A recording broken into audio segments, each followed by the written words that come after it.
এইবার জগন্নাথ মন্দিরে রহস্য শুনলে চমকে যাবেন যারা জগন্নাথে গেছেন। আচ্ছা বাবা, জগন্নাথ কত উঁচুতে আছে বলুন তো? বেদির কত উঁচুতে? শুনলে চমকে যাবেন, বেদির নিচে 1,00,000 শালগ্রাম শিলা আছে। অজানা রহস্য, যারা কেউ জানেন না। আজকে জগন্নাথ মন্দিরে বিরাট, ভারতবর্ষে যত মন্দির আছে জগন্নাথের মতো রহস্য কোনো জায়গাতে নাই।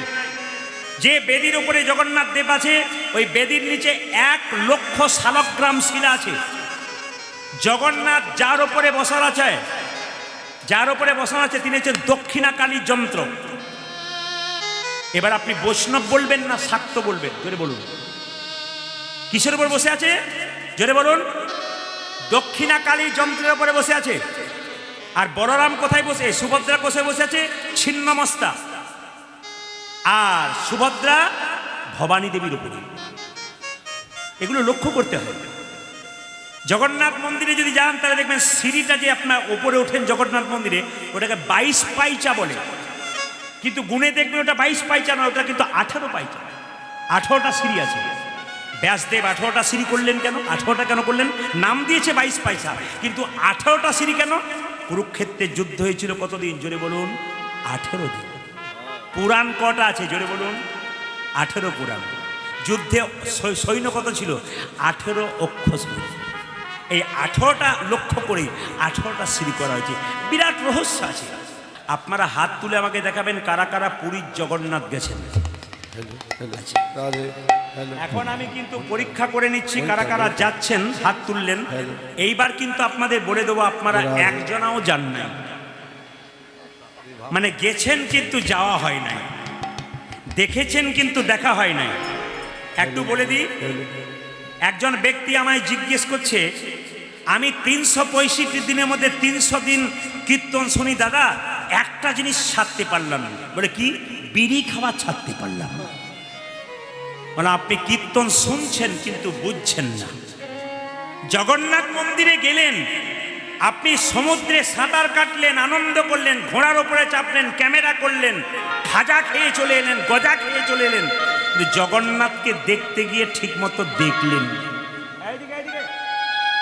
জগন্নাথ মন্দিরে জগন্নাথ, বলভদ্রা এবং সুভদ্রা থাকে, বলরাম এবং সুভদ্রা। আচ্ছা বলুন তো তার পাশে কে থাকে? দেখি এতজন হাত তুললেন যে জগন্নাথ গেছেন, হাত তুলে বলুন কে গেছেন? কে থাকে? না। বলরাম, সুভদ্রা আর জগন্নাথ, তার পাশে একটা জিনিস রাখা আছে। কি? খুব সুন্দর দেখা যায়, আপনারা দেখেন নাই কি? সুদর্শন চক্র রাখা আছে। ওই সুদর্শন চক্র বলছে যে আমাকে দেখে শিখে নাও, যদি ভক্তিতে আসবে তাহলে আমি মাথা নিচু করে আছি, আর ভক্তিতে না এলে, দুষ্টুমি করতে এলে আমি তোমাকে ছেড়ে কথা কইব না। এবার সবাই লক্ষ্য করুন, আপনার সবাই জগন্নাথ মন্দিরে গেলেন কিন্তু কেউ এই কথা বলতে পেরেছেন? কৃষ্ণমণ্ডলে কেঁদে কেঁদে বললো, হে জগন্নাথ, তোমার কাছে এরা আমি কিছু চাইবো বলি, কিন্তু কি চাইবো? তোমার তো হাত নাই, তুমি দেবে কি? তোমার তো পা নাই, তুমি দেবে কি? তুমি দেবে কি? এতদিন আপনার জগন্নাথ মন্দিরে গেলেন, কেউ কথা বলতে পেরেছেন? আপনি তো গিয়েছিলাম, আপনারা গিয়েছিলেন, বলতে পেরেছেন যে তোমার হাত নাই তুমি দেবে কি, তোমার পা নাই তুমি দেবে কি? যে যাকে ভালোবাসে তাকে দুটো কথা জোর করে বলতেও পারে। ভগবানকে ভালোবাসলে জোর করে বলা যায়।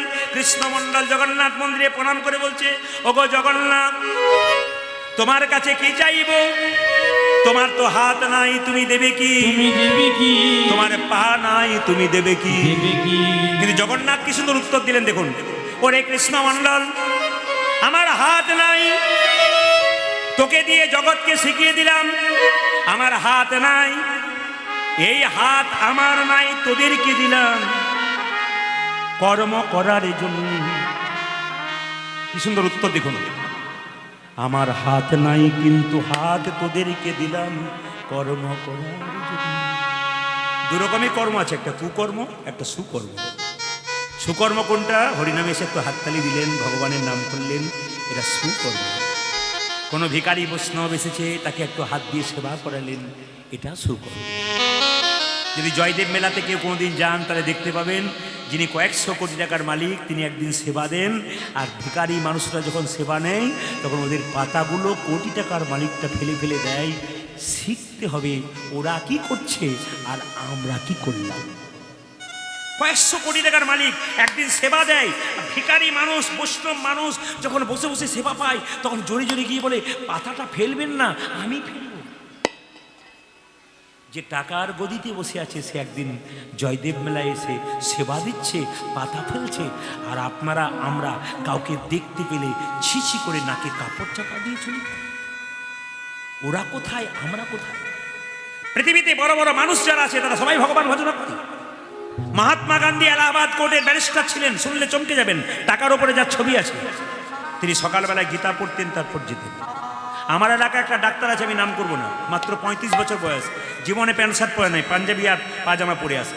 আর তিনি প্রত্যেকদিন 200 রুগী দেখে, সকালবেলা 1 ঘন্টা গীতা পড়ে আসে। আমি তার সঙ্গে বসে আলোচনা করেছিলাম, উনি বলছেন গোবিন্দ কৃপা করে আমাকে এই জায়গাটা দিয়েছে। হ্যাঁ, মাত্র 35 বছর, একবারই ইয়ং, 35 বছরের ছিল, কিন্তু সে সুন্দর চিকিৎসা করে, মানুষের ভিড় প্রচুর, বলে এই যে সেবা করার দায়িত্ব আমাকে দিয়েছে গোবিন্দ, এটা গোবিন্দ দিয়েছে, তার জন্য কিছু করতে হয়। সকালবেলায় স্নান করে 1 ঘন্টা গীতা পড়ে তারপর আমি আসি। যারা বড় বড় মানুষ হয়, বড় মাপের মানুষ হয়, তারা ভগবানকে বিশ্বাস করে চলে বলে এত বড় জায়গায় গেছে। আপনার ছেলে মেয়ে যদি বড় জায়গায় যায়, তাকে প্রথমে আধ্যাত্মিক চেতনা জাগান, দেখুন আপনার ছেলে অনেক বড় যাবে। আপনি গর্ব করে বলতে পারবেন, আমার ছেলে চোর নয়, ডাকাত নয়, মস্তান নয়, আমার ছেলেকে আমি কৃষ্ণ ভক্ত করতে পেরেছি। শুধু টাকা রোজগার করার যন্ত্র নয়, বিবেক তৈরি করতে পেরেছি। জগন্নাথ বলছে, আমার হাত নাই, তোদেরকে হাত দিলাম কর্ম করার জন্য। আমার পা নাই, তোদেরকে পা দিলাম। এই পা দিয়ে এক জায়গা থেকে অন্য জায়গায় যাবে বলে কৃষ্ণমণ্ডলে কেঁদে কেঁদে বলল, গো জগন্নাথ, তোমার কাছে এসে সবাই গাড়ি বাড়ি টাকা পয়সা ধন দৌলত চায়, কিন্তু আমি এমন একটা জিনিসই চাইব কেউ জীবনে কোনোদিন চাই নাই। বাবা হয়ে কি সুন্দর জিনিস চাইছে দেখুন, চাওয়াটা ভালো হতে হবে, কি সুন্দর চাইছে দেখুন। ও গো জগন্নাথ, ও গো জগন্নাথ,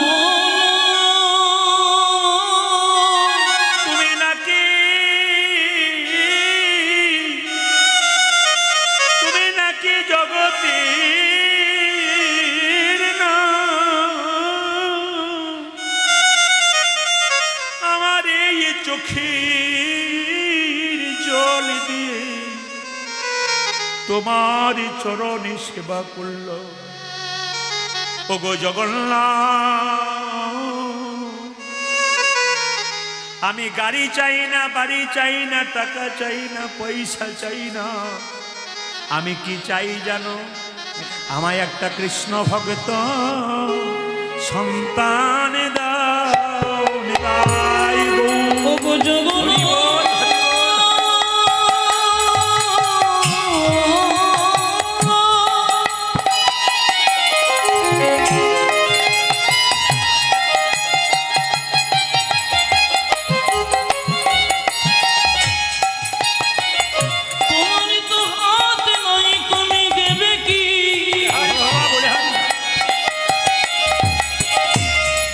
লোকে তো টাকা পয়সা ধনী দন্য যে সবাই চায়, আমি তা চাইব না। আমি কি চাইব জানো? আমি একটা কৃষ্ণ ভক্ত সন্তান দাও হে। এই অভিলাষ আমার মনে, কৃষ্ণ ভক্ত সন্তান দাও হে। এই অভিলাষ যেন প্রাণ ভরে নাম গাইতে পারি, যেন প্রাণ ভরে নাম গাইতে পারি, আমি প্রাণ ভরে নাম গাইতে পারি।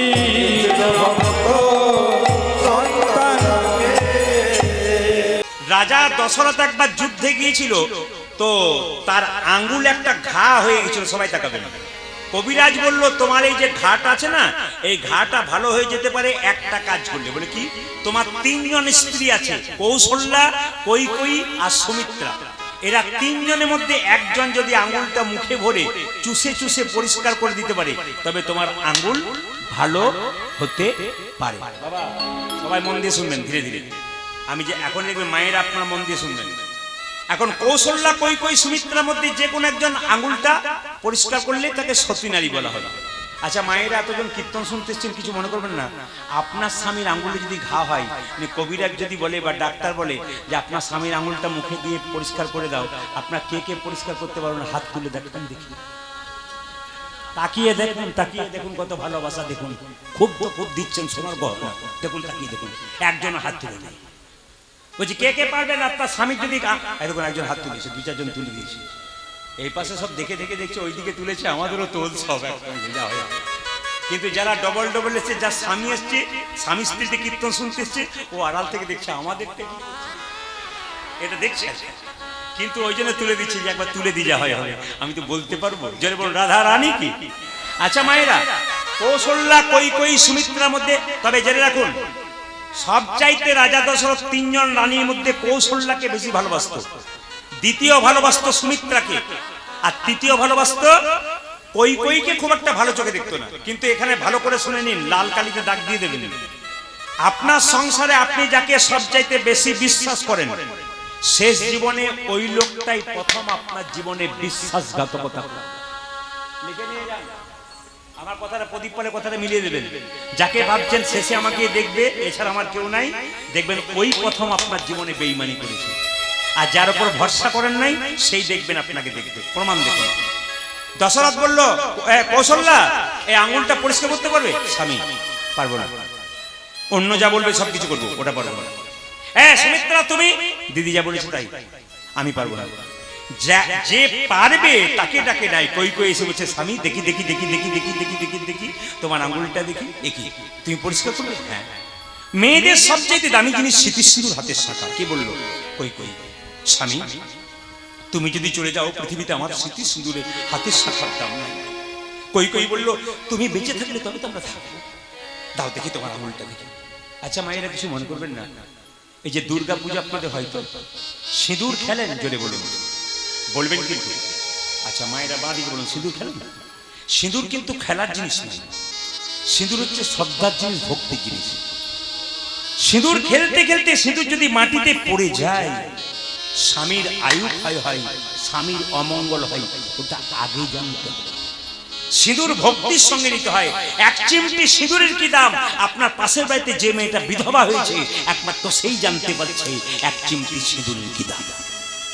দেখে নেবেন, যে মেয়েটা বিধবা হয়ে গেছে কম বয়সে, ও জানে এক চিমটি সিঁদুরের কি দাম, কি যন্ত্রণা।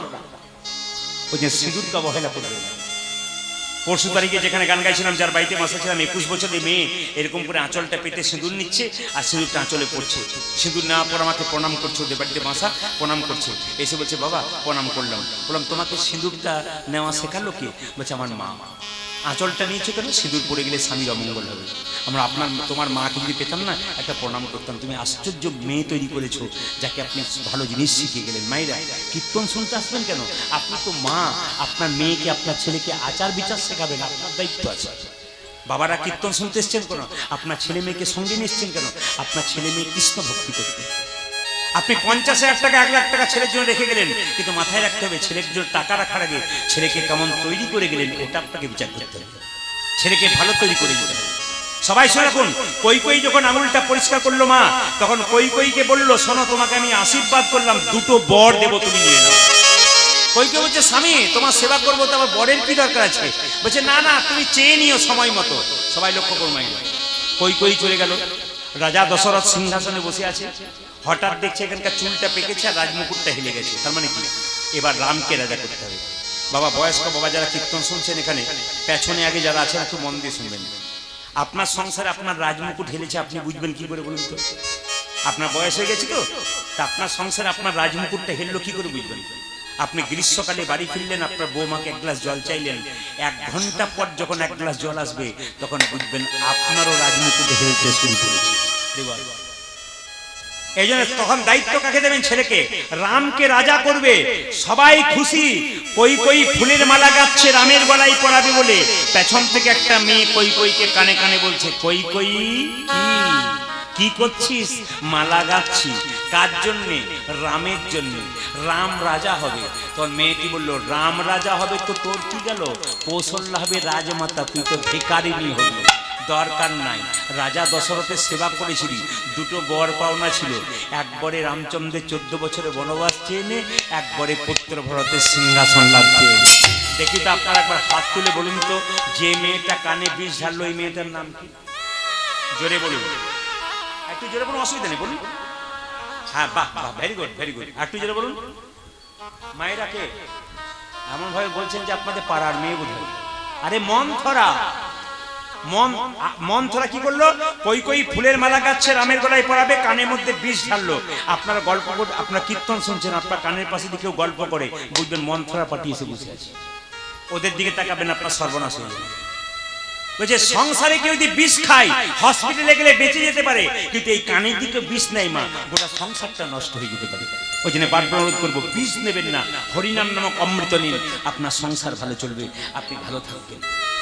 এই জন্য বারবার বললাম আপনাদেরকে, অনুরোধ করে সংসারে কারো খারাপ কথা নেবেন না, ভালো কথা কানে নেবেন, খারাপ কথা নেবেন না। কই কি করলো, সবাই তাকান। কই কি করলো? কই সঙ্গে সঙ্গে শুয়ে পড়লো। রাম রাজা হচ্ছে, সবাই আনন্দ করছে। দশরথ এসে দেখলো কই শুয়ে আছে। কি গো, আজকে আনন্দের দিনে তুমি শুয়ে আছো কেন? কই বলে উঠলো, আমার দুটো বর পাওনা ছিল, আজকে দিয়ে দাও। দশরথ বললো, বাবারে কি আনন্দের জিনিস, আজকে তো দেবো, তুমি যা চাইবে তাই দেবো। সঙ্গে সঙ্গে বললো, তাহলে এক কাজ করো, একবারে রামচন্দ্রের 14 বছরের বনবাস, একবারে পুত্র ভরতের সিংহাসন। কইর হাত দুটো ধরে দশরথ বলল, শোনো, তুমি আমার চাইতে ছোট না হলে তোমার পাটা ধরতাম। আমার রামকে তুমি বনবাসে পাঠিয়ে দিও না। রাম যদি বনে চলে যায়, আমি কি নিয়ে বেঁচে থাকবো? আমার আর বাঁচার কিছু নাই। তুমি যা করবে, ভরত রাজা হোক, কিন্তু রামকে তুমি বনবাসে পাঠিয়ে দিও না। কই একই কথা বলে, আমি কিন্তু এটাই চাই। রাম রাজা হয়েছিল মা, তাতে কোনো আনন্দ নাই, আবার বনবাসে যাবে তাতেও দুঃখ নাই। রাম যখন বনবাসে যাবে, জীর্ণ বসন পরে দাঁড়িয়ে আছে, কৌশল্যা মা এক বাটি দুধ রামকে দিতে গেল, আর কই দুধের বাটিটা মুখ থেকে কেনে বলে, দুধ খাবি তুই? রামচন্দ্র বলল, মা বনবাসে পাঠিয়েছিলে তা তো ক্ষতি নেই, আমার মুখ থেকে তুমি দুধের বাটি কেনে নিলে, একদিন বুঝতে পারবে এক ফোঁটা দুধের কি দাম। সবাই তাকান মায়েরা। রামচন্দ্র 14 বছরের জন্য বনবাসে চলে গেল। তখন পুত্র ভরত, মানে ভাই ভরত মামার বাড়িতে ছিল। ছুটে এসে কইকে বলল, মা তোমার জন্য রামচন্দ্র বনবাসে গেছে, তোমাকে আমি বন্দি করে রাখলাম। মা যদি মায়ের মতো না হয়, মায়ের মতো না হয়, সেই মাকে মা বলা যায় না, সেই মাকে মা বলা যায় না। কইকে ভরত 14 বছরের জন্য মা বলে নাই, মা বলে না। বাবা যদি বাবার মতো না হয়, সেই বাবাকে বাবা বলা যায় না, সেই বাবাকে বাবা বলা যায় না। ভক্ত প্রহ্লাদ হিরণ্যকশিপুকে বাবা বলে নাই।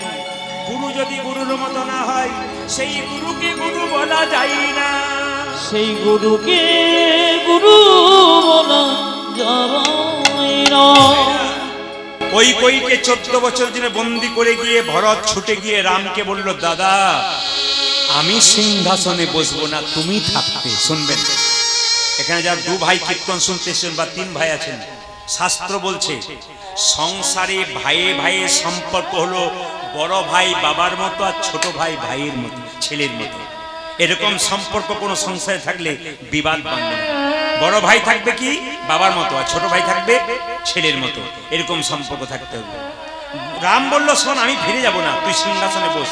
বলছে, আমি তুমি থাকতে বসবো না, তবে দাদা আমি বসতে পারি একটা কাজ করলে। কি? তোমার খড়ম যুগল আমাকে দাও। রামচন্দ্রে খড়ম যুগল নিয়ে গিয়ে কি করলো ভরত? কি করলো না, সিংহাসনে বসিয়ে রাখলো, আর নিচে বসে কুশাসনে রাজ পরিচালনা করলো। রামচন্দ্র 14 বছর পর বনবাস থেকে আসবে মা, সমস্ত ভক্তগণ কীর্তন গান গাইছে। সবাই থাকান। রামচন্দ্র 14 বছর পর বনবাস থেকে আসছে, আর ভক্তগণ কীর্তন গান গাইছে। জয় জয় রঘুপতি রাঘব, জয় জয় রঘুপতি রাঘব, রাজা রাম ধরে দেবেন। পতিত পাবন জয় জয় রঘুপতি রাঘব, রাজা রাম, পতিত পাবন সীতারাম। আপনার কর্ম যদি ভালো থাকে, আপনার পথ পরিষ্কার থাকবে। এই যে আপনাদের গ্রামে 3 দিন ধরে কীর্তন হচ্ছে, এইদিকে তাকাবেন। 365 দিনের মধ্যে প্রত্যেকটা দিন আপনারা ঘুমাচ্ছেন। ভগবান বলছেন, তোমার ছেলের যখন অসুখ হবে তখন মন্দিরে গিয়ে মাথা ঠুকবে বারবার, ঠাকুর বাঁচাও বাঁচাও। বাঁচাবে কেন? তুমি গোবিন্দ কি দিয়েছো? তুমি ভগবানকে কি দিয়েছো? তোমাকে বাঁচাবে কেন? ব্যাংকে টাকা জমা দেবেন তবে তো সুদ পাবেন না, কি বলছেন? ঠিক সেরকম হরিনামের ব্যাংকে আপনি ভক্তি সম্পদ জমা দেবেন তবে তো আপনি কৃপা সম্পদ পাবেন। ভালো করে শুনবেন মন্দির। কিছুই করলেন না ভগবানের জন্য, আর মন্দিরে গিয়ে ছেলের জন্য বারবার প্রার্থনা করলেন আমার ছেলের অসুখ ভালো যাক। কেন করবে? আপনি কি করেছেন? এই প্রশ্ন আগে করবেন, তারপর গোবিন্দের কাছে চাইবেন। তাই বারবার বলবো যে যেখানে বসে আছেন, জন্ম হোক যথাযথ, যেন কর্ম ভালো হয়।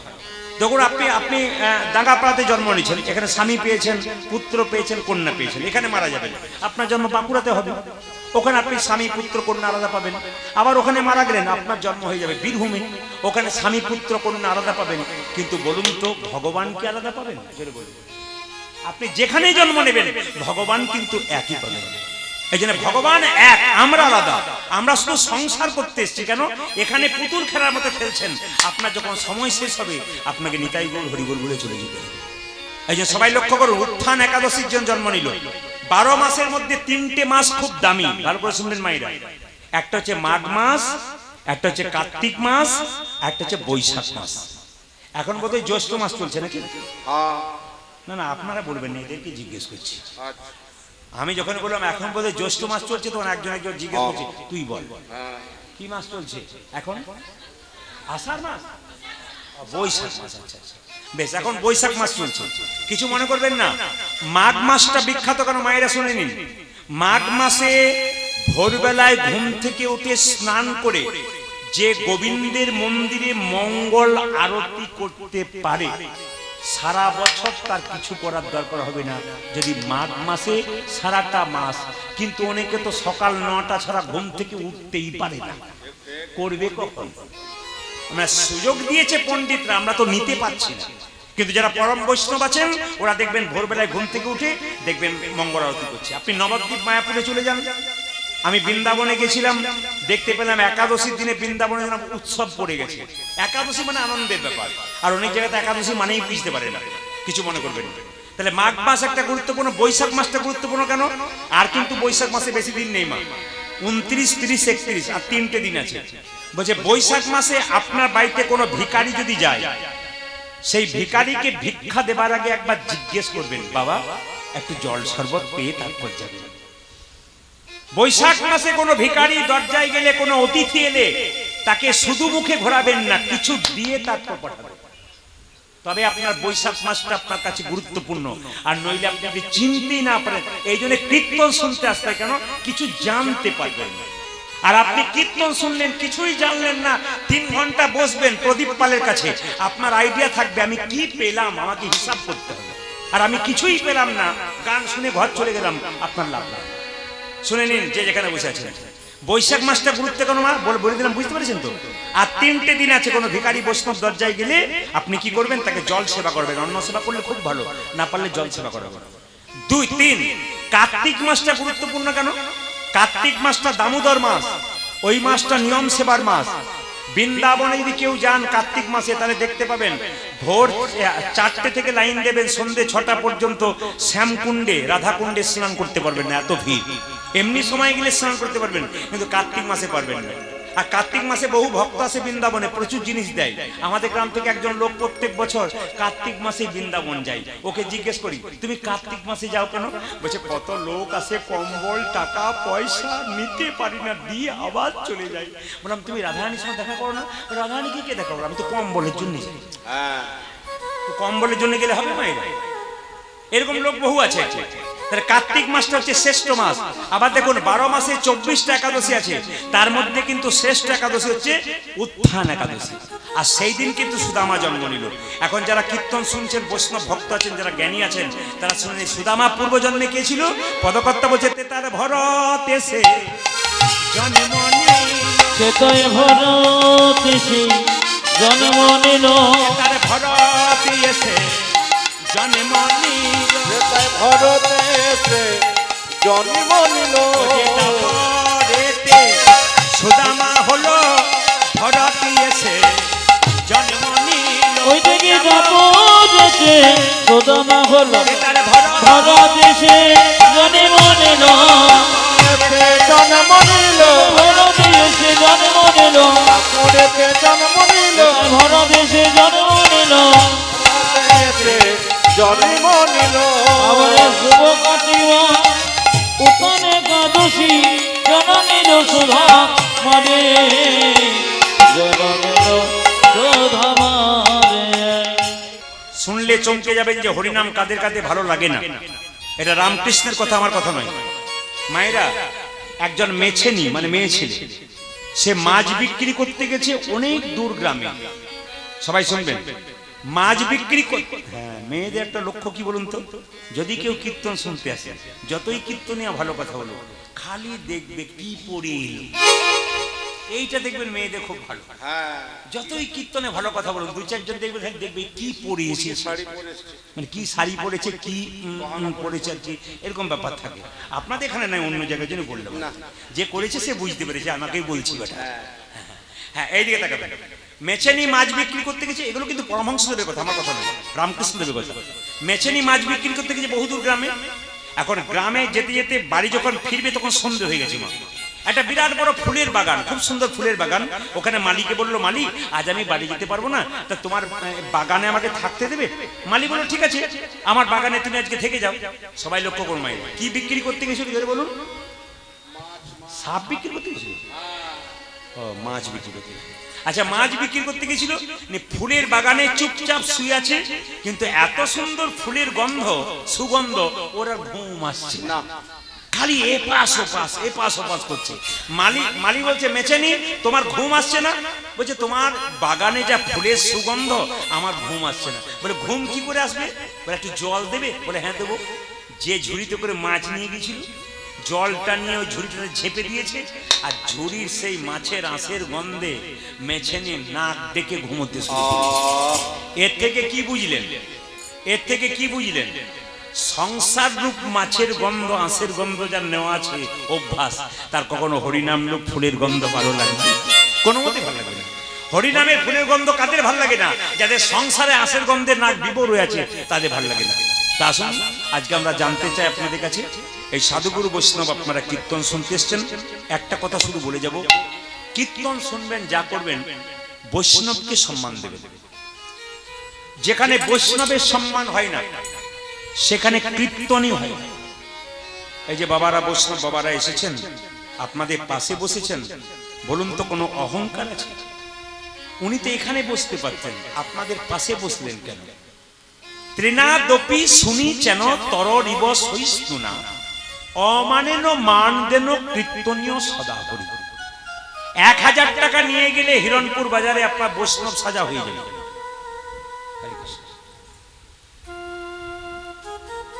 1000 টাকা নিয়ে গেলে হিরণপুর বাজারে বৈষ্ণব সাজা হয়ে যাবে। একটা গেরুয়া বস্ত্র কিনে নেবেন, একটি নামাবলী কিনে নেবেন, একটা তিলক মাটি কিনে নেবেন, পরমাণিকের কাছে গিয়ে একটু শিখা টিকা করে নেবেন, 1000 টাকাতে কমপ্লিট। ওতে কখনো বৈষ্ণব হয়? বলছে, ভেতরটা যার ভালো তিনি বৈষ্ণব। ব্যাখ্যা শুনবেন, যারা তত্ত্ব শুনতে চান শুনবেন। ত্রেনাদপি শুনি চেন তরিব সহিষ্ণুনা অমানেন মান দেন কীর্তনীয় সদা হরি। একবারে একটা করে বুঝবেন মায়েরা, খুব সহজ ভাষায় বোঝাবো। ত্রিনাদপি মানে কি? ঘাসের উপরে পা দিলে ঘাস মাথা নিচু করে, আবার পা ওঠালে ঘাস মাথা উঁচু করে দেয়। কিন্তু বৈষ্ণবকে যদি আপনি 1000টা খারাপ কথা বলেন, বৈষ্ণব ওই যে মাথা নিচু করবে আর উঁচুই করবে না, মানে ঘাসের চাইতেও নিচ। তরিব সহিষ্ণুনা তার মানে কি? একটা গাছকে আপনি কাটবেন, গাছ যতক্ষণ না মাটিতে পড়বে আপনাকে ছায়া দান করবে, ফল দান করবে। বৈষ্ণবকে যতই আঘাত করুন, উনি কিন্তু হরিনাম দান করেই যাবে। আর কি? অমানেন মান দেন। আপনাদের ডাঙ্গাপাড়া রাস্তা দিয়ে আপনারা পেরিয়ে যাচ্ছেন, একজন কুষ্ঠ ব্যাধি লোক রাস্তায় পড়ে আছে, থরথর করে কাঁপছে, পুঁজ রক্ত চারিদিকে। যিনি বৈষ্ণব, আপনি আমি গেলাম নাকে কাপড় চাপা দিয়ে, যিনি বৈষ্ণব তিনি কি করবেন? কোলে কোল দিয়ে বলবেন, আমার সঙ্গে বলো হরি বল বল। কোন ডাক্তার তো রোগ ভালো করতে পারে নাই, তাহলে এক কাজ কর, বলে কি, আমার সঙ্গে যদি একবার হরি বল বলিস, তোর দেহ রোগ তো দূর হবে, তার সঙ্গে তোর ভব রোগ নিতাই গৌর হরি বল। ইনি হচ্ছেন বৈষ্ণব। অমানেন মান দেন কীর্তনীয় সদা হরি। তুলসী মালা শিখা ও কৌপিন বহির্বাসে হরিনাম মুখে নিশিদিন ইনি বসে। হাজার হাজার বটের ফল বট গাছে হয়, কিন্তু বট গাছের নিচে পড়ে একটাও কিন্তু চারা গাছ হয় না। দেখে নেবেন আপনারা, হাজার হাজার বটের ফল বট গাছের নিচে পড়ে, একটাও কিন্তু চারা গাছ হয় না। পাখিতে খেয়ে স্টোমাকে গিয়ে ছাতের কার্নিসে পায়খানা করে, তার থেকে বট গাছ গাছে। তার মানে কি, যাত্রার মুখে কীর্তন শুনলে হবে না, যতক্ষণ না বৈষ্ণবের মুখে কীর্তন শুনবেন ততক্ষণ আপনার শরীরে কৃষ্ণ প্রেমের অঙ্কুর নিতাই গৌর হরি বল। এগুলো মানতে হবে। আর কি মায়েরা সবাই তাকাবেন, আর কি বলছে যে আপনি গরুর হাট, এখানে গরুর হাট কোথায় আছে জানি না, তো যেখানে কোথায় আছে গরুর হাট, হিরণপুরে, বেশ সামনে আছে। তো গরুর হাটে গিয়ে দেখবেন একবার পরীক্ষা করে, আপনি গাভী কিনেছেন বাছুর কিনেছেন, গাভীটাকে দড়ি দিয়ে টানছেন, গাভী আসবে না, কিচ্ছু করার দরকার না, গাভী আপনি আসবে। কি করলে, বাছুরটাকে কোলে করে নিয়ে চলে আসুন, গাভী দেখবেন পেছন পেছন ছুটবে। শাস্ত্র বলছে বৈষ্ণবের বস কৃষ্ণ সর্বশাস্ত্রে কয়, এইসব জানিলে হবে বৈষ্ণবের আশ্রয়। বৈষ্ণবের চরণ ধরে এগিয়ে যাও, ভগবানকে ডাকতে হবে না, ভগবান বৈষ্ণবের পেছন পেছন নিতাই গৌর। মাথায় রেখেছেন? আচ্ছা, আর কি বললো বাবা? বৈষ্ণবের বস। আর কি, আর কি সবাই শুনে দেবেন শেষ কথাটা। একজন বৈষ্ণব নেড়া মাথা, তিনি কি করছেন, গঙ্গা স্নান করে রাস্তা দিয়ে পেরোচ্ছেন। একটা কলেজে পড়া মেয়ে ছাতের উপরে দাঁড়িয়ে আছে, আর বৈষ্ণবের মাথাটাকে তাক করে, এ বৈষ্ণব, থু। শুনবেন ভালো করে, বৈষ্ণবের মাথায় থুতু পড়ে গেল। বৈষ্ণব বলল, মা থুতু ফেলে দিলি? আচ্ছা ঠিক আছে, আমি স্নান করি। আমাদের মাথায় ফেললে কি বলতাম, একবার নেমে আয় তোকে দেখাচ্ছি বলতাম না, কিন্তু বৈষ্ণব কি বলেন, থুতু ফেলে দিলি? আচ্ছা ঠিক আছে মা, ঠিক আছে। বৈষ্ণব বাবা স্নান করতে গেল, আবার এসেছে স্নান করে, আর মেয়েটি কি করেছে, মেয়েটি আবার, এ বৈষ্ণব, থুতু, দেখুন রাগ নাই কিন্তু, থুতু ফেলে দিলেন, আর সঙ্গে সঙ্গে 10 বার গঙ্গা স্নান করে 10 বার থুতু ফেললো। 11 বার যখন আসছে তখন মেয়েটি আবার থুতু ফেলতে যাচ্ছে। মেয়ের বাবা বলছে, তোর লজ্জা করে না? বলে কেন, তুই বৈষ্ণবের মাথায় থুতু ফেলছিস? মেয়েটি বলল, বাবা বৈষ্ণব প্রতিবাদ করে না, ওই জন্য থুতু ফেললাম। বলছে, শোন, তুই কলেজে পড়ছিস, তোকে মেয়ে বলে আমার লজ্জা, নেমে আয়, তারপর দেখাচ্ছি মজা। বৈষ্ণব বলছে, আপনার মেয়েকে বকবেন না। বলে কেন? আপনার মেয়ের জন্য আমার লাভ হয়ে গেছে, উপকার হয়ে গেছে। বলে বুঝলাম না, আমার মেয়ে আপনার মাথায় থুতু ফেললো, আপনার উপকার হয়ে গেল? বলছে হ্যাঁ। বলে কেন? না, আমি শাস্ত্রে শুনেছি একবার গঙ্গা স্নান করলে এক জন্মের পাপ দূর হয়। আপনি 10 বার গঙ্গা স্নান করেছি, আপনার মেয়ে 10 বার থুতু ফেলেছে আমার মাথায়, আমি 10 বার গঙ্গা স্নান করেছি, আমার জন্ম জন্মান্তরে যত পাপ আছে নিতাই গৌর হরি বল বলে বারবার বলবো বাবা, বৈষ্ণব যার বাড়িতে আসবে তার ভাগ্যটা ভালো। অনেক বস, অনেক ভাগ্যের ফলে গৃহেতে বৈষ্ণবয়া, অনেক ভাগ্যে ফলে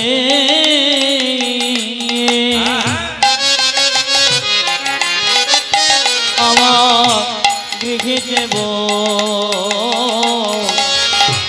নবয়াসে,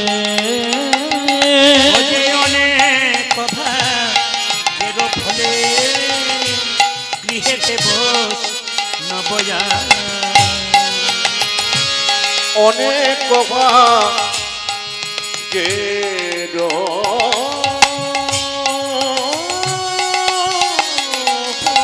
ফলে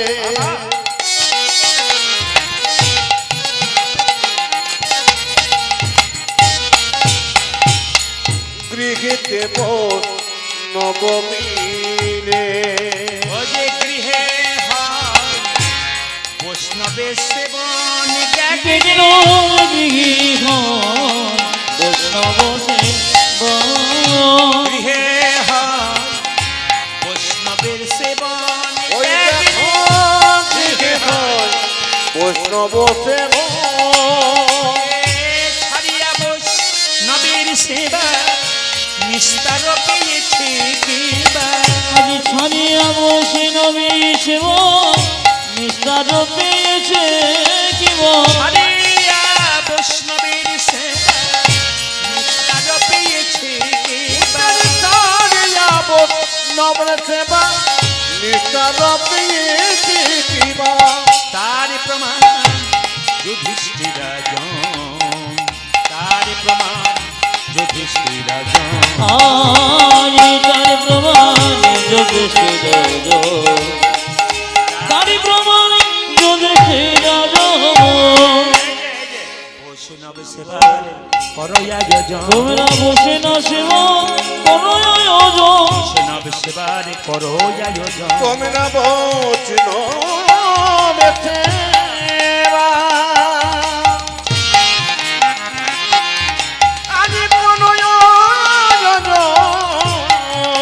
হয়ে চিন্ত হয়ে এক মন বৈষ্ণব সেবার করো আয়োজন আমার হয়ে চিন্তা হয়ে যেত বসে না সেবা করো হয়ে হয়ে চিত্ত হয়ে যাবো বৈষ্ণব সেবা করো আয়োজন হয়ে চিত্ত হয়ে যাবো বৈষ্ণব সেবা করো আয়োজন অতিনবে সেবা করো আয়োজন আমারি তারি প্রমাণ যুধিষ্ঠির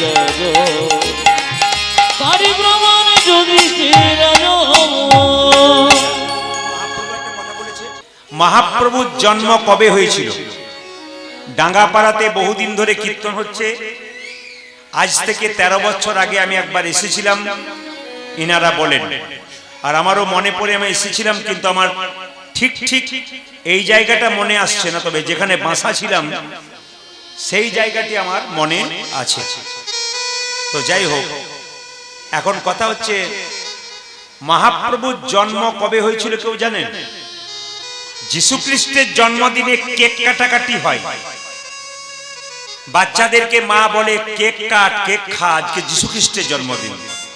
কিন্তু মহাপ্রভুর কবে জন্মদিন হলো এইটাই সবচেয়ে লজ্জার ব্যাপার, আমরা কেউ বুঝলামও না, জানলাম না। এতজন এসছেন, একজন বলুন তো মহাপ্রভুর জন্ম কবে হয়েছিল? হ্যাঁ, সব মনে মনে ভাবছে আপনি টাকা নেবেন, আপনি বলবেন, আমরা কেন বলবো? মহাপ্রভুর জন্মদিন হয়েছিল দোল পূর্ণিমার দিনে, গৌর পূর্ণিমার দিনে, ফাল্গুন মাসের 23 তারিখে 1407 শতাব্দে। কেউ কেউ বলে শুক্রবার, কেউ কেউ বলে শনিবার। মহাপ্রভু এসেছিলেন বিকেল 5। আরে এত মাইকে গন্ডগোলের কীর্তন হবে নাকি? ওদের সাউন্ডগুলো তো নাই, ওদের সাউন্ডগুলো একবার কমে আছে, বাড়া ওদের গুলো। জয় নিতাই। তো মহাপ্রভুর জন্ম হয়েছিল মায়েরা সন্ধে 5:46। একটা মায়ের পেটে একটা বাচ্চার 10 মাস 10 দিন জায়গা থাকে। শুনলে চমকে যাবেন, মহাপ্রভু মায়ের পেটে কতদিন ছিল? একজন হাত তুলে বলতে পারবেন মহাপ্রভু মায়ের পেটে কতদিন ছিল? মহাপ্রভু মায়ের পেটে 13 মাস ছিল। এখন তো একটা মায়ের পেটে বাচ্চা 10 মাস 10 দিন আগেই তুলে নেবার ব্যবস্থা করছে ডাক্তার বাবুরা, কিন্তু মহাপ্রভু মায়ের পেটে ছিল 13 মাস। আচ্ছা মায়েরা 13 মাস বাচ্চাটা রাখার পর, বাচ্চা জন্মের পরে যদি কান্নাকাটি না করে, দেখবেন আপনারা বাচ্চা যখন জন্ম নিয়ে হসপিটালে নিয়ে যাবেন, যদি বাচ্চা জন্ম নিয়ে কান্নাকাটি না করে, ডাক্তার বাবু দেখবেন থাপ্পড় মেরে মেরে কান্না করায়। কেন? যে বাচ্চা জন্ম নিয়ে কান্নাকাটি করে না, ওই বাচ্চা অসুস্থ বাচ্চা। কিন্তু আশ্চর্যের ব্যাপার, মহাপ্রভু 13 মাস মায়ের পেটে ছিল, জন্ম নেবার পর কান্নাকাটি করে না, হাত পা নাড়াচাড়া করে নাই, তাহলে কি মহাপ্রভু অসুস্থ ছিল? না। মহাপ্রভু মাকে জানিয়ে দিলেন, বলে কি মা, এটা আমি লীলা করছি। হাত পা নাড়াচাড়া করলেন না, কান্নাকাটি করলেন না। সচী মাতা মনে মনে ভাবলো ছেলে আমার বাঁচবে না।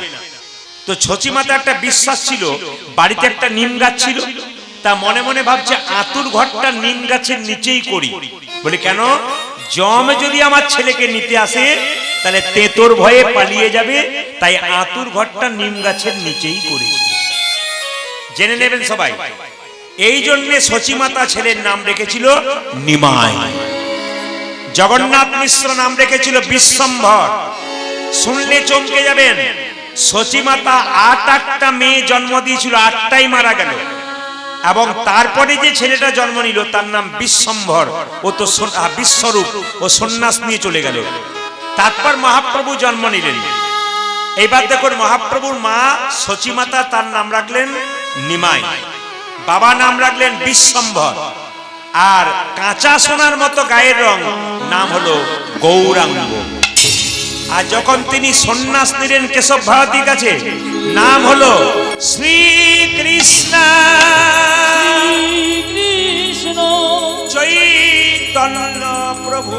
চৈতন্য প্রভু শ্রীকৃষ্ণ কৃষ্ণ চৈতন্য প্রভু চৈতন্য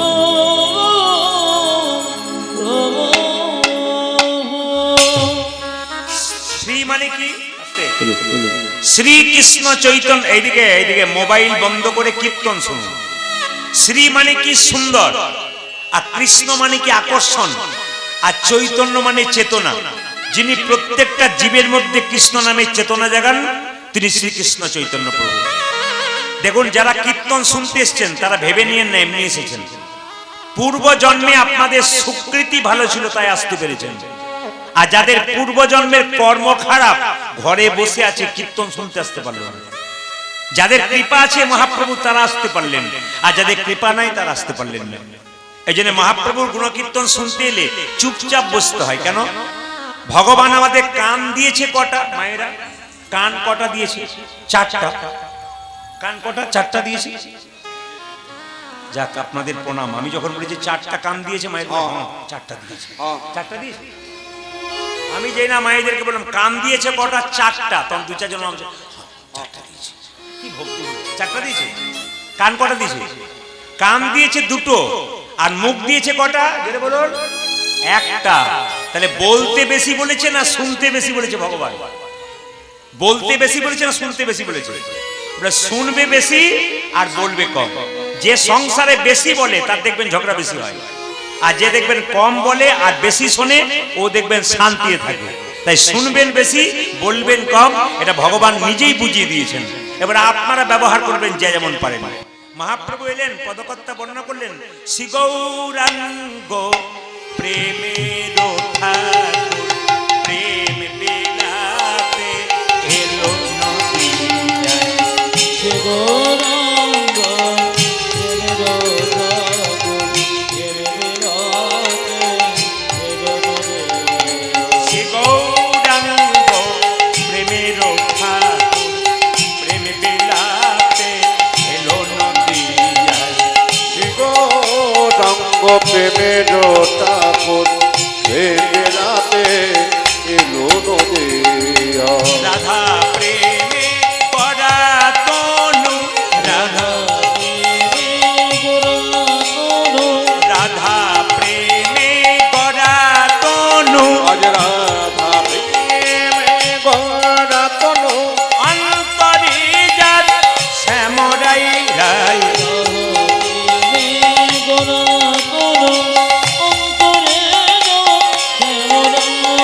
শ্রী গৌরাঙ্গ প্রেমের ঠাকুর প্রেম বিলাতে এলো নদী। উলুধ্বনি। শ্রী গৌরাঙ্গ প্রেমের ঠাকুর বেলাতে এলো নদিয়া। গৌরাঙ্গ প্রেমের ঠাকুর প্রেম বিলাতে এলো নদিয়ায়।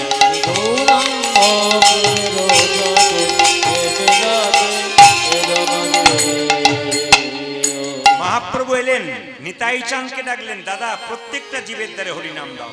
বলে কিভাবে দেব? নয়নে দেখিবে যারে কৃষ্ণ নামে দেবে তারে। নয়নে দেখিবে যদি কৃষ্ণ নামে দেবে তারে। নয়নে দেখিবে যারে কৃষ্ণ নামে দেবে তারে। নয়নে দেখিবে যারে কৃষ্ণ নামে দেবে তারে। দাদা, যেন জাতির বিচার করো না দাদা, জাতির বিচার করো না দাদা। জাতের বেচার করো না দাদা। যারে দেখবে নাম দেবে জাতির বিচার করো না দাদা। ও যে যারে দেখবে নাম দেবে জাতির বিচার করো না দাদা। যারে দেখিবে নামি দেবে জাতের বেচারে করো না দাদা। এখানে তাও মায়েদের আলাদা জায়গা, বাবাদের আলাদা জায়গা। অন্যান্য জেলাতে মা বাবা সবাই একসঙ্গে বসে, কারণ নারী পুরুষ একসঙ্গে। কে করেছে? মহাপ্রভু করেছে। এখানে কোনো কামের ব্যাপার নাই, প্রেমের ব্যাপার আছে। নিতাই চাঁদকে বলছে যাকে চোখে দেখবে তাকে হরিনাম দেবে, যদি না নেয় দাদা প্রথমে ধরিবে হাতে, যদি না চাই নাম।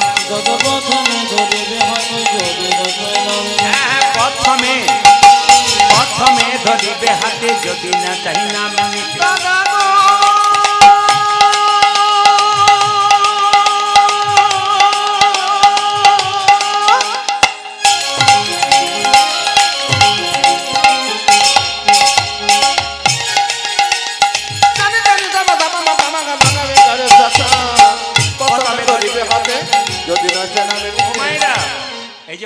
শুনতে এসছেন এমনি এসছেন? মহাপ্রভু হাতে ধরে ধরে হরিনাম দিয়েছে। নিতাই চাঁদ হাতে ধরে ধরে, তবেই তো কৃপা হয়েছে। প্রথমে ধরিবে হাতে যদি না চাই নাম, প্রথমে ধরিবে হাতে যদি না চাই নাম, হ্যাঁ হ্যাঁ, প্রথমে ধরিবে হাতে যদি না চাই নাম। ওটা যে প্রথমে ধরিবে হাতে যদি না জানা এই যে হাতে ধরে বলবে হরি, হাতে ধরে বলবে হরি, হাতে ধরে ও বলবে হরি, তুমি হাতে ধরে বলবে হরি বলাবে হরি বলবে হরি, হাতে ধরে বলবে হরি, হরি বলাবে হরি বলবে হরি, হাতে ধরে বলবে হরি, ওরে বলাবে হরি বলবে হরি, হাতে ধরে ও বলবে হরি। তুমি বলাবে হরি বলবে হরি হাতে ধরে বলবে হরি হাতে ধরার পর কেউ যদি হরি নাম না নেয়, শেষ উপায় কি? পায়ে ধরবে গো, তবু হরি বল বলাবে। পাছে তারও লোটাইবে পাই দাদা, দাদা গো পাছে তারো, পাছে তারো লোটাইবে ও যে পাছে তারও, পাছে তারও লোটাইবে পাই ও দাদা। পাছে তারো লোটারিবি হরি পায়ে ধরে বলবে হরি হরি হরি বল। ধরে বলবে হরি, পায়ে ধরে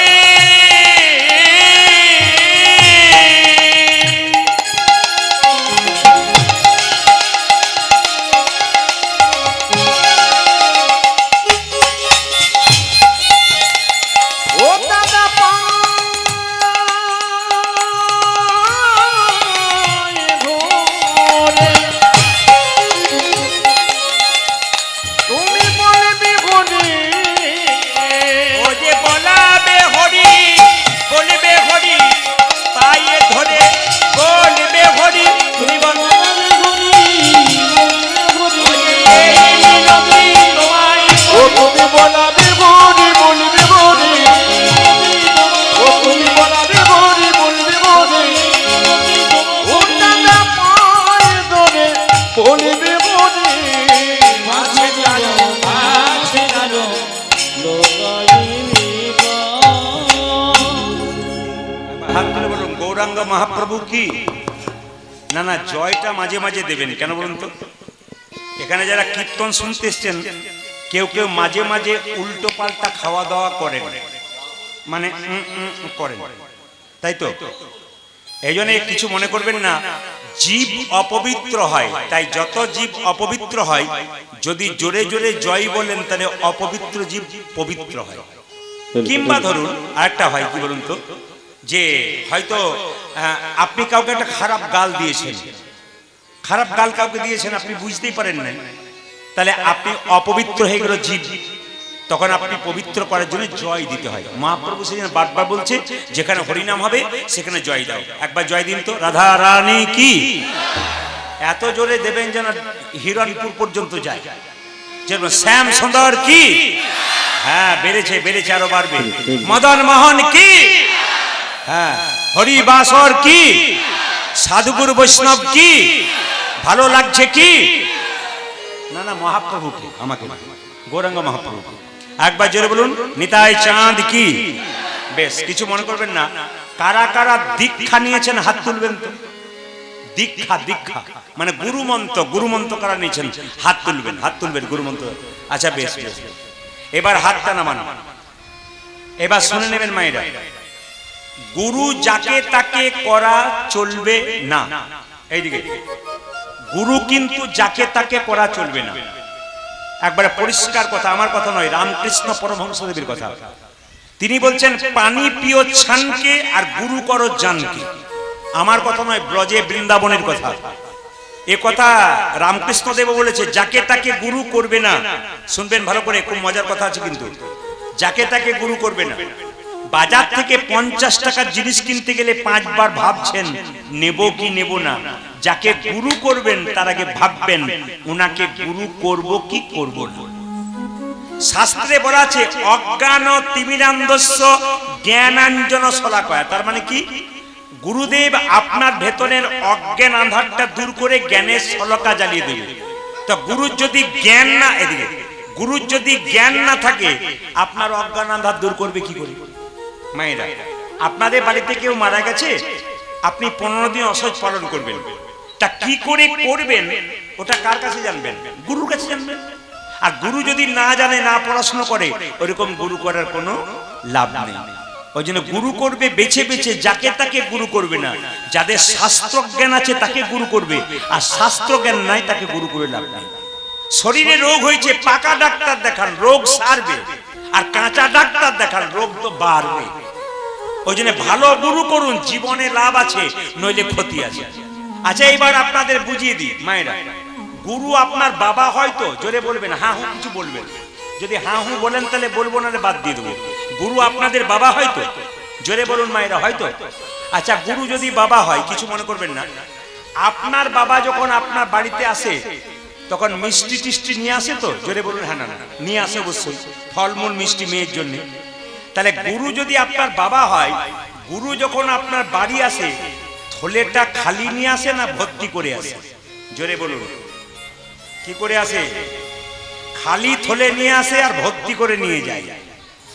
এ কিন্তু প্রত্যেক জায়গাতে নিয়ম। গুরু দেখবেন শিষ্যের বাড়িতে কিছু আনে না। শাস্ত্র বলছে যে গুরু যদি নিজের মেয়ের বাড়ি যায় তখন মিষ্টি নিয়ে যায়, আর শিষ্যের বাড়ি যায় তখন খালি হাতে যায়। যাবে কেন? আপনার বাড়িতে ছোট ছোট বাচ্চা আছে, দাদু গুরু বলে ছুটে গেল, কিছুই পেল না, কিছুই দিল না, ওরকম গুরুর কি দাম আছে? গুরু যিনি হবেন তার জ্ঞান থাকবে, আপনার বাড়ি যাবে, খালি হাতে কোনো মতেই যাবে না। রামকৃষ্ণদেব বলছেন, গুরু কোনো মতেই খালি হাতে আপনার বাড়ি যাবে না, কিছু নিয়ে যাবে। 2, সবাই শুনে নিন, গুরু মন্ত্র নেবার আগে, গুরু মন্ত্র ভজনা করবার আগে গুরুকে স্মরণ করতে হয়। যে গুরুর কাছে মন্ত্র নিয়েছেন, গুরু মন্ত্র জপ করবার আগে সেই গুরুকে স্মরণ করতে হয়। কেন? গুরু বিনা যে জন গোবিন্দ ভজে, সে পাপী নরকেতে মজে। তবে একটা ভালো কথা শুনে নিন, গুরু যাকে তাকে করবেন না, এইরকম গুরু যেন না হয়। একটা কথাতেই বুঝতে পারবেন। আমার পাশের বাড়িতে একটা 20 বছরের মেয়ে কলেজে পড়ে, ও গুরু মন্ত্র নিয়েছে। 1 বছর পরে গুরু বাবা তার বাড়িতে বেড়াতে এসছে, আর গুরু বাবাকে পাটা ধুয়ে দিচ্ছে। আর যখনই পা ধুয়ে দিচ্ছে, সঙ্গে সঙ্গে গুরু বাবা বলছে, তোমার এখানে নাকি প্রদীপ পালের বাড়ি? বলে হ্যাঁ হ্যাঁ, এই তো পাশেই, উনি আছেন? মেয়েটি বলেছে আজ সকালেই ঢুকেছে, আমি ডেকে দিচ্ছি। আমি তখন ঘুমাচ্ছিলাম, আমাকে ডাকলো, কাকু। বলে কি? একবার এসো। বলে কেন? আমার গুরু বাবা এসছে তোমাকে দেখতে। এখন গুরু বাবার কাছে গেলাম, তখন দেখছি মেয়েটি গুরু বাবাকে বেশ করে, ভালো করে শুনবেন, ওরা এলো বলে ওদের দিকে তাকাবেন না, তাহলে আপনার সব যাবে। ওরা বসতে এসছে, আপনার চিন্তা নেই। তো মেয়েটি কি করছে? গুরু বাবার পা ধুয়ে দিচ্ছে। গুরু বাবাকে শেষে বলল, বাবা তাহলে একটু জল টল খান। গুরু বাবা বলছে কোনো অসুবিধা নেই। কিছুক্ষণ পরে মেয়েটি ভালো পবিত্র জল চাপা কল থেকে এনে গুরু বাবাকে দিতে গেছে। বলছে না না, তোর হাতে এখন জল খাবো না, তোর হাতে এখন ঠিক সেবা টেবা পরিষ্কার হয়নি, আরো 1 বছর পরে খাবো। তখন মেয়েটি বলছে, বাবা কিছু মনে করবেন না, আপনি গুরুমন্ত্র দেবার আগে বলেছিলেন যতক্ষণ না গুরুমন্ত্র না নেবে ততক্ষণ গোবিন্দ সেবার অধিকার পাবে না। তাহলে আমার হাতে স্বয়ং গোবিন্দ যদি খাই, তাহলে তুমি খাবে না কেন? শুনবেন ভালো করে, আমার হাতে গোবিন্দ খেলে তুমি খাবে না কেন? সঙ্গে সঙ্গে মেয়েটি বলছে, বাবা আমার হাতে জল খাবেন না? বলেন এই যে ওই যে, হ্যাঁ। বলছে, বাবা আমার হাতে জল খাবেন না? বলছে না, খাবো না। মেয়েটি বুদ্ধি করে কি করেছে দেখুন, 1 বোতল মিনারেলস ওয়াটার দিয়ে বলছে, বাবা এইটা খাবেন? এইটা? বলছে হ্যাঁ এটা খাবো, অসুবিধা নেই। বলছে আমার পবিত্র হাতে আপনি জল খেলেন না, আর এই বোতলে যে লোকটা জল ভরেছে ও কোন জাতের লোক আপনার কি জানা আছে? জোরে বলুন, জোরে বলুন, ঠিক ঠিক। এরকম কিছু গুরু আছে, এর জন্য সমাজ নষ্ট হয়েছে, এদের দিকে তাকাবেন, নইলে আপনি শেষে নিতাই গৌর হরিবল হয়ে যাবেন। এরকম গুরুর দোষে সংসার নষ্ট হচ্ছে। ভালো করে শুনবেন, যেই না মেয়েটি বলেছে এই জল খাবেন, বলছে হ্যাঁ এই জল খাবো, কোনো অসুবিধা নেই। বলছে যে লোকটা জল ভরেছে ও যে পায়খানা কাপড় ভরে না, আপনি বুঝলেন কি করি? তখন গুরু বাবা বলছে দরকার নেই, একটা গ্যাস সিলিন্ডার দিয়ে আমি জল এনে রান্না করে খেয়ে যাবো। এখন বলছে গ্যাস সিলিন্ডারটা তো গন্ডগোল আছে। বলে কেন? ওতে যে কালকে আমিষ রান্না হয়নি, আপনি কি করে জানলেন? সঙ্গে সঙ্গে গুরু বাবা বলছে ওসব দরকার নেই, সামান্য মুড়ি দে, মুড়ি খেয়ে চলে যাবো। মেয়েটি বলছে ওতে আরো গন্ডগোল আছে। বলে কেন? বাবা মুড়ির কলে গেছেন? বলে যাই নাই। দেখবেন যত না হাতে নাড়াচাড়া হয় তত পায়ে নাড়াচাড়া হয়, আপনি খাবেন। গুরু বাবা ভয়ে নিতাই গৌর হরিবল হয়ে গেছে। এরকম গুরু আপনারা করবেন না, এমন গুরু করবেন যেন গুরু বাবার মতো হয়, যাকে দেখলে ভক্তি আসে। মায়েরা গুরুদেবের চরণে কেঁদে কেঁদে বলতে হবে, আমার এই জীর্ণ দেহটা তোমার চরণে দিলাম, তুমি ওই পারে পৌঁছে দাও। আমার জীর্ণ তরি ভাসাইয়ে দিলাম অকুল দরিয়া দয়াল গুরু গো বোঝাইয়া দেহ কি নারা ধ্বনি বোঝাইয়া দেহ কি নারায় বাবা ও চালিয়া দেখো কি নারা বোঝাইয়া দেহ কি নারায় বোঝাইয়া দেহ কি নারায় বাবা ও চালিয়া দেখো কি নারা তুমি দিনে এ দুটি দিনে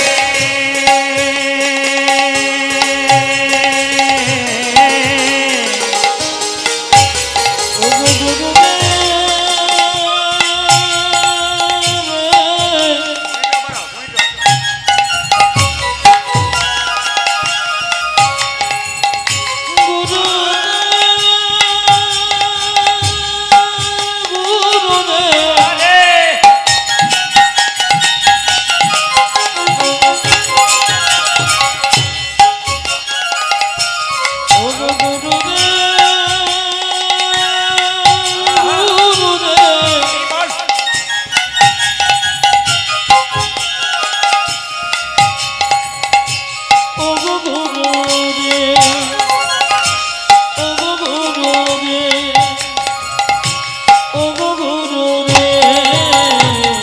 তুমি দিনে এ দুটি দিনে দেহ নাই আমার বোঝাইয়া ও চালিয়া দেখো কি নারাই গো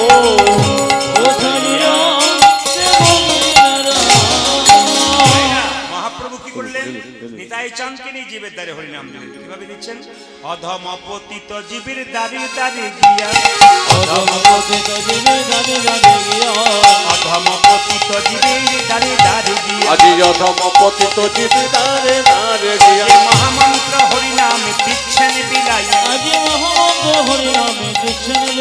ও যে মহামন্ত্র হরিনাম দিচ্ছেন বিলাইয়া যাতে মহামন্ত্র হরি নামে দিচ্ছেন বিলাইয়া কিছু মনে করবেন না একটা জিনিস দেখে আমার খুব কষ্ট লাগছে কি বলুন তো আচ্ছা আপনারাই বলুন যার বেশি হাই ওঠে তার কি হয় তার সর্দি লাগে নাকি হ্যাঁ যার বেশি হাই ওঠে এই যে বসে আছে দুই চারজন দেখবেন গান শুনছে অধম মানে এটার লক্ষণ কি বলুন তো লজ্জায় ও আর বেশিক্ষণ থাকতে পারবে না।